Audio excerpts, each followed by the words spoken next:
আসসালামু আলাইকুম ওয়া রাহমাতুল্লাহি ওয়া বারাকাতুহু।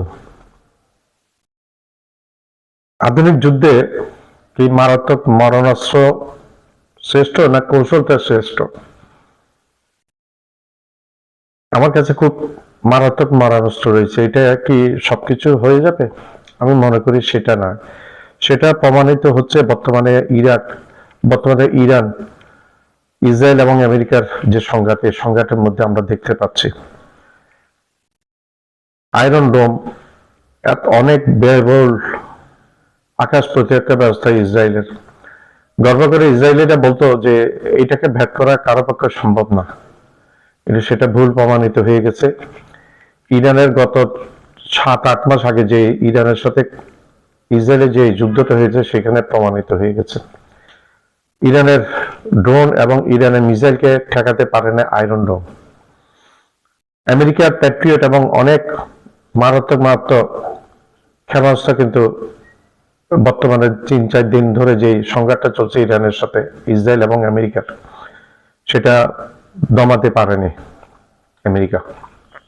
তাহলে আমি কি বলবো, অনেক ব্যয়বহুল মারণাস্ত্র চেয়ে যেহেতু খুব কম দামি এবং ইন্টেলিজেন্ট অস্ত্র অনেক বেশি কার্যক্ষম, সেটা আমরা রাশিয়া ইউক্রেন যুদ্ধে আমরা দেখতে পেয়েছি। রাশিয়া যখন একটু নাস্তানাবুদের দিকে যাচ্ছিল ইউক্রেনের সাথে, কারণ ইউক্রেনকে পুরো ইউরোপ এবং আমেরিকা এরা অস্ত্র সাহায্য দিয়ে এসেছিল, তখন কামিকাজি ড্রোনের মতো ড্রোন ইরান রাশিয়াকে দিয়েছে এবং সাহায্য করেছে এই ড্রোনটা দিয়ে।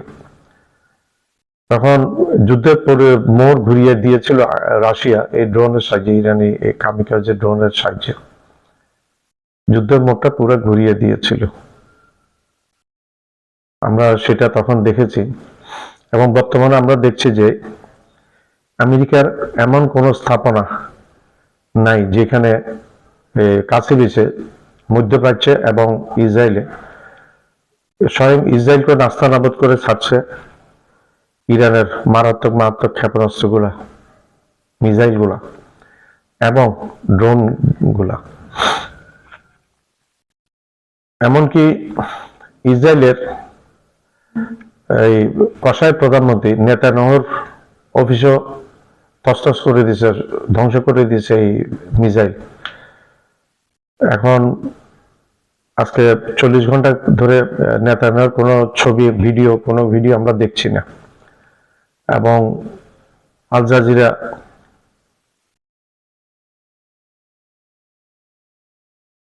আল জাজিরা বলছে যে সে আরেকটা পত্রিকার বরাত দিয়ে রেফারেন্স দিয়ে সে বলছে যে নেতানিয়াহু নিহত হয়েছে এবং ইসরায়েলের সেনাপ্রধানও নিহত হয়েছে।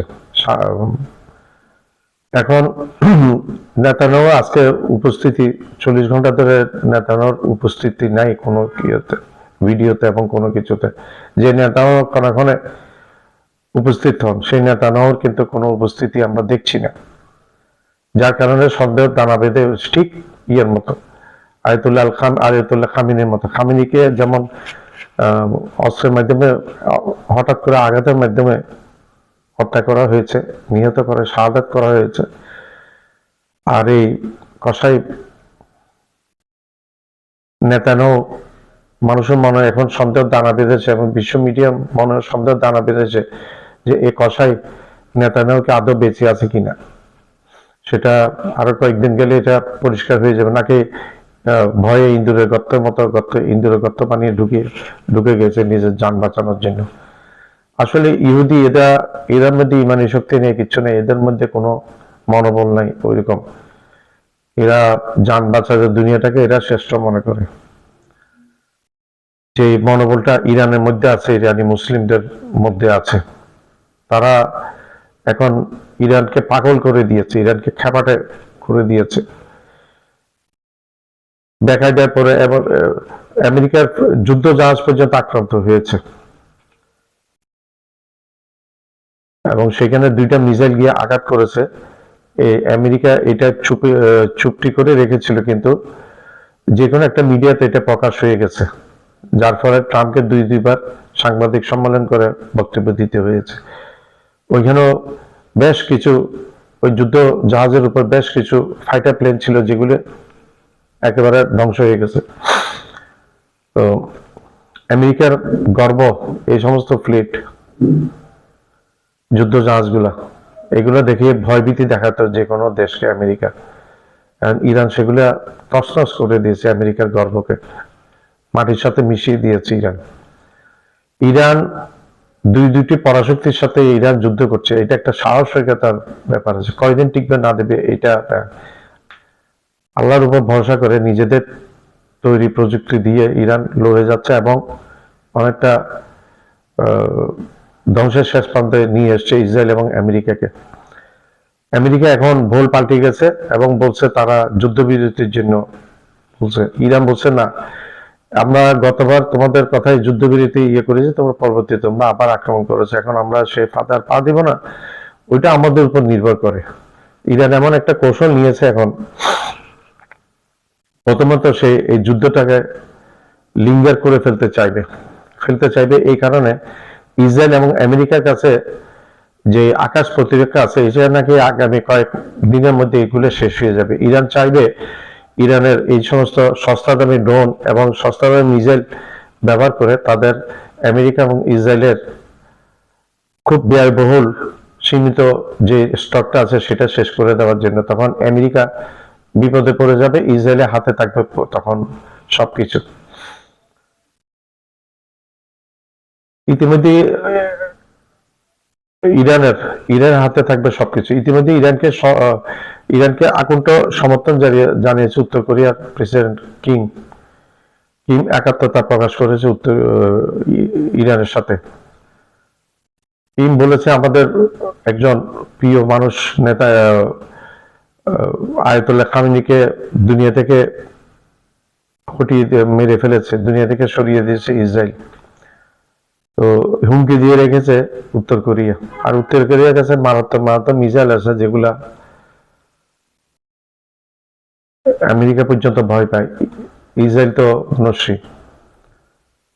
তো ইরান চাইবে আরো দীর্ঘমেয়াদী সংঘাতটা করতে, যুদ্ধটা বাড়িয়ে দিয়ে, কারণ ইসরায়েলের কাছে কয়েক লক্ষ ড্রোন আছে, যুদ্ধ ক্ষেপণাস্ত্র আছে।